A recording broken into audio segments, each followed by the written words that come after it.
Hi guys, and welcome to a vlog style video that I am about to do for you. Before I begin the video, please let me know in the comment section below if you like this pattern from me or not.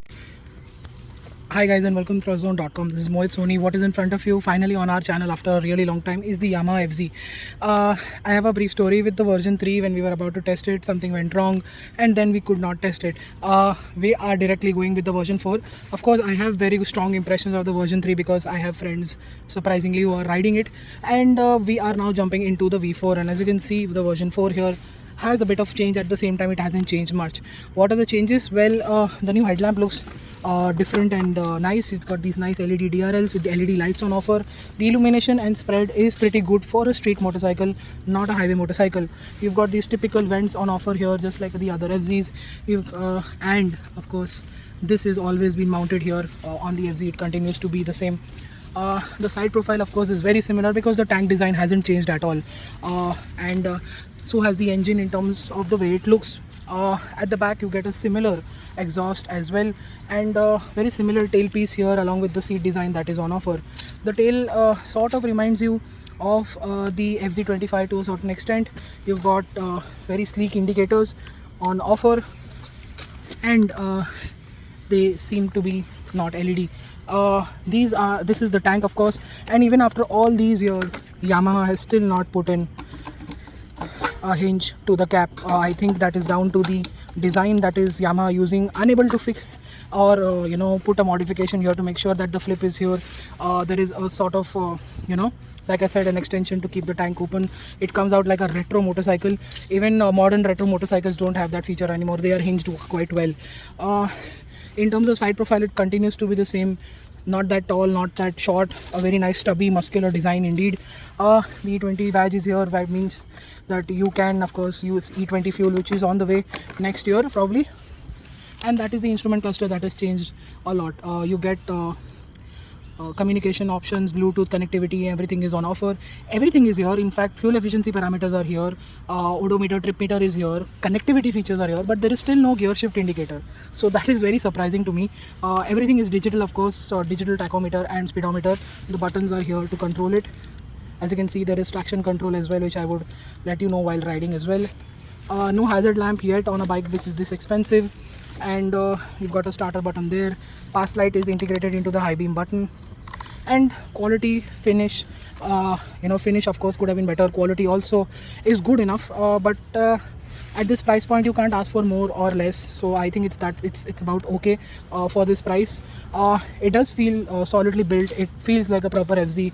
I remember riding it in 2008 and all the way till now. A lot has changed, but nothing has changed at the same time. You still get these beefy forks and a very large monoshock at the back with a 140 section tire. The tires are now Seat Zoom tires. They are not MRFs anymore. They were MRFs for a really long time. And the good point is that this motorcycle has LED lights, which is the illumination and spread is good. And I think that is what pretty much sums up the motorcycle is in terms of everything else except for riding. Now let's jump to the riding part. Hi guys, and welcome to a vlog style video that I am about to do for you. Before I begin the video, please let me know in the comment section below if you like this pattern from me or not. If the audio is clear enough, it's good enough or not. And let's begin with the FZ S that I've been driving for a couple of days. And what does it feel like to ride? Well, I've like everybody else has criticized the FZ a lot ever since the version 2 or the version 3 came along, which was a lot of disappointment that was associated with the motorcycle. That everything is some things are really good, but some things are just not that great. And I had like I said in the earlier video when I was doing the walk around, like the version 3. I rode it, but I couldn't test ride it and put a video out on. But I did ride the motorcycle quite a lot of times, and now I'm back with the V4. So, what is this motorcycle like to ride? Well, the main disappointing part of the FZ was the fact that it lost displacement, it lost horsepower, it lost torque, and everything else remained the same. Yes, there was a weight loss as well, so that was the only good news when it comes to the loss. But The power and torque loss was a sheer disappointment on why this was, why was this done. BS6, of course, everybody was doing it, but Yamaha said, we'll just get the power and the displacement down, and we are meeting the BS6 emission norms. But that was not entirely true. They wanted to position this motorcycle in some way, and get the horsepower and the torque numbers down. But how is it like to ride with all those numbers and criticisms and the changes? Well, if I were to recollect my version 3, ride report, is the fact that nothing really has changed on it.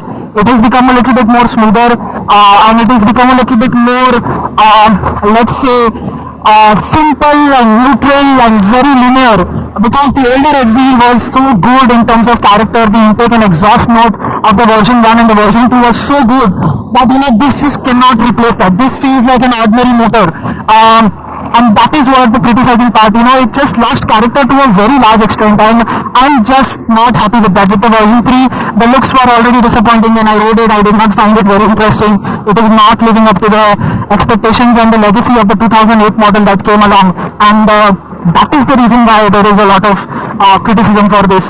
Right now, the version 4, like I said, it's pretty smooth, very refined.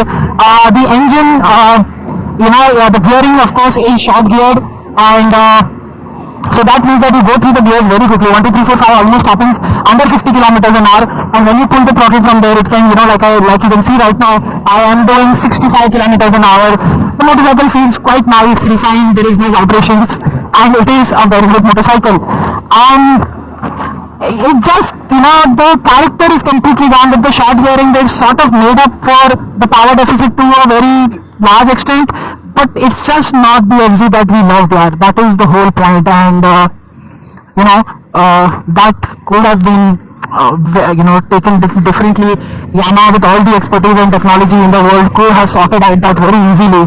They should have kept in mind the legacy of the iconic 2008 model, which shook the market completely when it came in. And there has been a sort of an upgrade. Of course, the NT15 has been available for people who want some more power and torque from a 150cc engine. It has a lot of features. It's an R15 basically with a naked body, which was much necessary for people who don't like this, and they can buy that for that. But an air-cooled engine making more horsepower and torque is something that people look forward to, because they know that it doesn't have liquid cooling, 4-valve and all of that. The pricing is quite low, and you get great fuel efficiency at the same time. It is cheaper to buy and cheaper to run, and all of that just makes it a special motorcycle. That was the original one. That is how it was like. Now it just it's there. When I told you earlier that the character has gone, it's subdued to a very large extent, it is still there. It is bound to come out, and you can feel that in the bass, in the way when you accelerate the motorcycle, and that bass that the older engine had, it's here but subdued so down there, it's just very hard to remove. There is, of course, traction control on offer, and you've got the fuel efficiency parameters, but like I said, there is no gear shift indicator, so while riding that is a bit of a concern. And this is a short gear motorcycle, so anytime you are speeding and when you come to a halt, you'll realize that you are not in first gear, second and third, and you can also probably stall the motorcycle as well while coming to a halt. And yeah, that is what the engine is all about. The clutch is light, the gearbox is smooth, and that is what the engine is like. Let me tell you what the handling is like. Well, what has been kept well, sustained well, is the chassis and the suspension. This exactly feels like how it felt earlier back in the day. Very supple, very confident, inspiring, lot of feedback from the front and the rear, and the new tires are actually doing a good job, if not very good like the previous versions. I did try cornering, and I did all of that while I was going through a mountain stretch locally, and I saw that the handling prowess is still there. They've not messed up the chassis much, and that fun to ride nature exists. The overall handling and engine together exists only under 60 kilometers an hour, and earlier also it felt like doing that up to 90 kilometers an hour. So there has been high speed fun has been robbed at this motorcycle, and that is what is disappointing. But the ride quality is great, the stability is good, it feels really nice. The stock rear suspension setting is so good that this is the only motorcycle and the only brand which makes the rear monoshock so good that it can take my 100 plus kilos of weight. It can also and feel very very good about it. And at the same time, one of my 70 kg, couple of my 70 80 kg friends, they're also happy with the suspension setup. They like, it doesn't need any preload setting. So Yamaha does that really well. And my criticism on the FZ, is always being on the engine part and the pricing. And because for 12 PS of power, 13 meters of torque, you're almost asking 1,25,000-30,000 rupees. That is a lot of money for a 125cc as well, even if you have displacement of 150cc. So something that needs to be, rectified in one way or the other. You either keep it this way or give us a brand new motorcycle and give us a 15-16 PS motorcycle, but Yamaha will say, we've given you the MT-15, we have given you the R-15. Those things have reached a separate segment altogether, and they are a super sport motorcycle, not a street fighter. We need a 15-16 PS motorcycle from Yamaha. This is actually quite good. You just need to upscale the engine to, let's say, 10-15 cc's more, and you won't need to work on the chassis much, and you will deliver a very good motorcycle. Yamaha clearly needs to do that. And yes,